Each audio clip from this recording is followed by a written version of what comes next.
ሰላም ጤና ይስጥልን ውድ የጧዝማ ሚዲያ ቤተሰቦች ሰላም ናችሁ? እንዴት ናችሁ? እኔ በጣም ሰላም ነኝ። ዛሬ ይዤላችሁ የቀረብኩት ፕሮግራም ደግሞ ዲቪ 2026 ወይም ዳይቨርሲቲ ቪዛ ሎተሪ መቼ ይለቀቃል? ዲቪ ሎተሪ ቢደርሰን ደግሞ ምን ነገሮች ያስፈልጉናል? ዲቪ ሎተሪ በኦንላይን ቼክ የምናደርግበት ትክክለኛው ዌብሳይትም በዚህ ፕሮግራም ትክክለኛው ዌብሳይትም እጠቁማችኋለሁ ማለት ነው። እንግዲህ ውድ የጧዝማ ሚዲያ ቤተሰቦች ለዚህ ፕሮግራም ወይም ለዚህ ቻናል አዲስ ከሆናችሁ ላይክ እና ሰብስክራይብ ማድረጋችሁን እንዳትረሱ። አሁን ወሬ አላበዛባችሁም፣ ቀጥታ ወደ ፕሮግራሙ ልሰዳችሁ።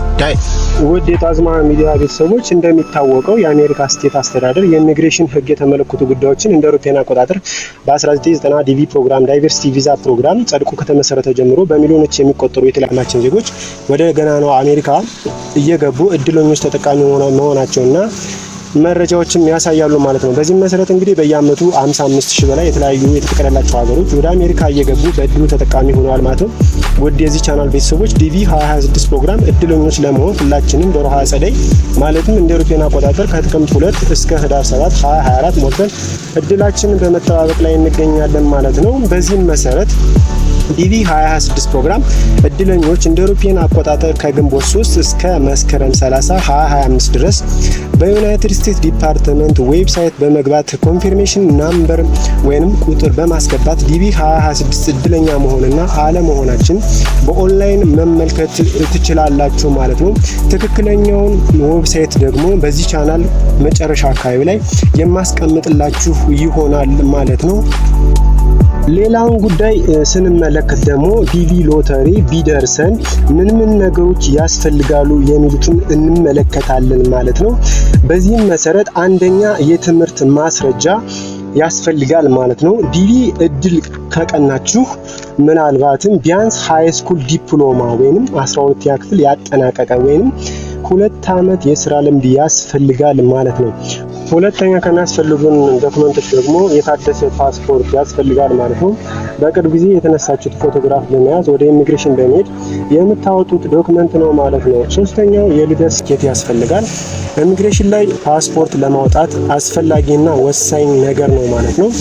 አራተኛው የሚያስፈልገን ነገር ደግሞ ዴስ 260 ፎርም ያስፈልጋችኋል ማለት ነው። ዴስ 260 ማለት እንግዲህ ዲቪ ከደረሳችሁ በኋላ በኦንላይን የምትሞሉት መረጃ የያዘ ዶክመንት ሲሆን ይህ ዶክመንት ለኢንተርቪው ስለሚያስፈልግ ፕሪንት አድርጋችሁ መያዝና ማስቀመጥ ያስፈልጋል ማለት ነው። አምስተኛው ዶክመንት ደግሞ የጤና ምርመራ ወይንም ሜዲካል ኤግዛሚኔሽን ያስፈልጋል ማለት ነው። ኤምባሲዎች በሚያዙት ሆስፒታል የጤና ምርመራ ውጤት በፖስታ አሽጋችሁ መያዝ ይኖርባችኋል ማለት ነው። ስድስተኛ ደግሞ በቅርብ የተነሳችሁት 2 ፎቶ ያስፈልጋል ማለት ነው። በሰባተኛ ደረጃ ዲቪ ይደርሳችሁ የሚያስፈልጋችሁ ነገር ደግሞ ገንዘብ ያስፈልጋችኋል ማለት ነው። ይህም አሜሪካ ኤምባሲ ውስጥ ለኢንተርቪው የሚከፈል $330 ያስፈልጋችኋል ማለት ነው። ከዚህም በተጨማሪ እንግዲህ ኢሚግሬሽን ላይ የሚከፈል የተለያዩ ጥቃቅን ወጪዎች የሚሆን ገንዘብም ያስፈልጋችኋል ማለት ነው። በነገራችን ላይ ውድ የጧዝማ ሚዲያ ቤተሰቦች አይበለው እግዚአብሔር እንጂ ዲቪ ደርሷችሁ ኢንተርቪው ካላለፋችሁ ለኢንተርቪው የምትከፍሉት $330 አይመለስላችሁም ማለት ነው። ስለዚህ በእርጋታና በጥንቃቄ ተዘጋጅታችሁ ኢንተርቪው እንድታደርጉ ስል እገልጽላችኋለሁ።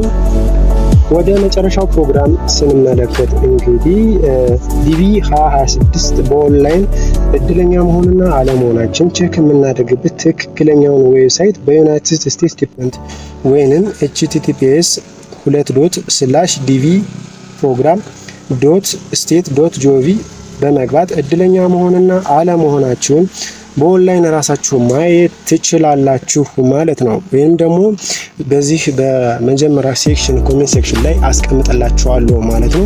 በዚህ አጋጣሚ ስካምና አጭበርባሪ ሰዎች ስለሚኖሩ ራሳችሁን ከተለያዩ አጭበርባሪዎች እንድትጠብቁ እያልኩኝ በዚህ ፕሮግራም እንጨርሳለሁ። ፕሮግራም ከተመቻችሁ ላይክ እና ሰብስክራይብ ማድረጋችሁ እንዳትረሱ። አመሰግናለሁ። ይመቻችሁ።